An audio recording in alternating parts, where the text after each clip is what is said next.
На Белсаце навіны коротка пра галоўнае распавяду я, Юлія Лабанова. Вітаю. Саксонскі палітык Йонг Дорнаў, якога вінавацяць у выкарыстанні працы палітвязняў на цыбулёвых плантацыях у Беларусі, заўважаны ў іншым скандале. Цяпер яго падазраюць у пастаўцы тэхнікі ў Беларусь паводле фальшывых дакументаў у абыход санкцыяў Еўразвязу. Пра гэта паведамляе нямецкі тэлеканал МДР.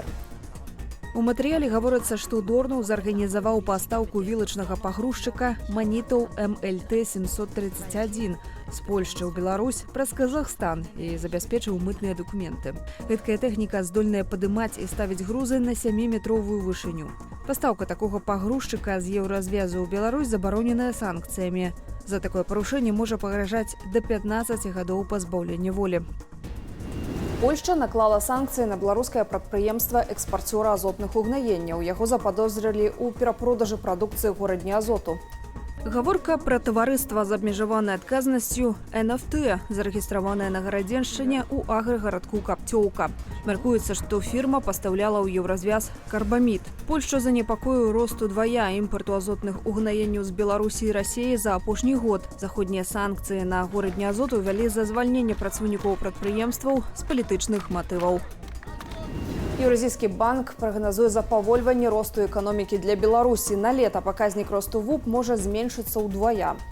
Сёлета рост ВУП можа скласці 4,3%, на лета 2,6%. Наступныя 2 гады тэмпы росту айчыннай эканомікі падоўжаць запавольвацца да 1,9% і ў 1,5% адпаведна. Сярод магчымых рызык для эканомікі Беларусі ў прагнозе называюць запавольванне росту расійскай эканомікі, а таксама парушэнне лагістычных ланцужкоў і ўвядзенне новых санкцыяў.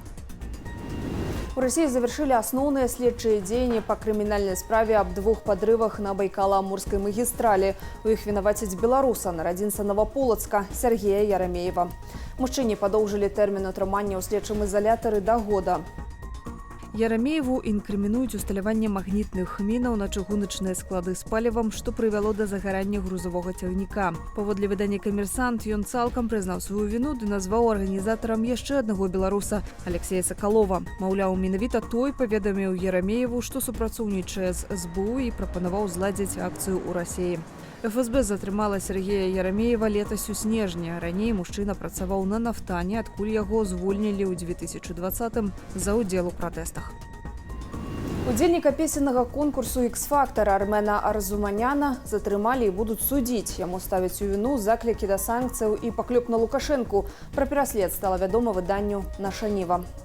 Армен Арзуманян удзельнічаў у праграме «Ікс-фактар» у Беларусі ў 2021 годзе і ў 2018 ва ўкраіне. Мужчыну 44 гады. Ён нарадзінец Азербайджану, аднак мае беларускае грамадзянства. У нашай краіне развіваў 15 гадоў сетку крамаў падарункаў. На падставе выстаўленых абвінавачанняў Армену пагражае ад 4 да 12 гадоў пазбаўлення волі.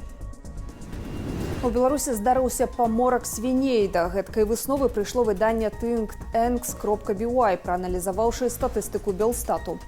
Гэтак за 10 летніх месяцаў свіней стала менш на 10% у параўнанні з мінулым годам. Гэта мінус амаль 240 тысяч галоў. У Валожынскім раёне забілі ўсе 75 тысяч свіней. Страты ёсць і ў Менскай ды Гомельскай вобласці. Да таго ж Белстат зафіксаваў зніжэнне пагалоўя быдла за гэты ж перыяд амаль на 3%. Сярод прычынаў паморку свіней даследнікі бырок не выключаюць інфекцыйныя хваробы, аднак у выпадку паміж свіннямі і каровамі чыннікі могуць адрознівацца, адзначаюць журналісты, бо статыстыка паказвае страты ў розных мясцовасцях. Беларуская выцінанка прызнаная нематэрыяльнай культурнай спадчынай ЮНЕСКА. Гэта 6-ы беларускі элемент, які ўвайшоў у спіс.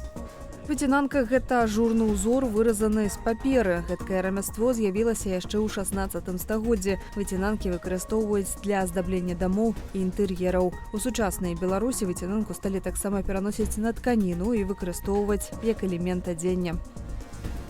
Гаспадарства, даведацца актуальныя навіны вы можаце і ў нашым тэлеграме, QR-код на вашых экранах. Падпісвайцеся на канал, калі вы жывеце не ў Беларусі, і заставайцеся ў курсе апошніх падзей разам з Белсатам. У мяне на гэтым уся інфармацыя, падсумаванне інфармацыйнай карціны дня глядзіце а 20-й аб'ектыве. Заставайцеся з намі.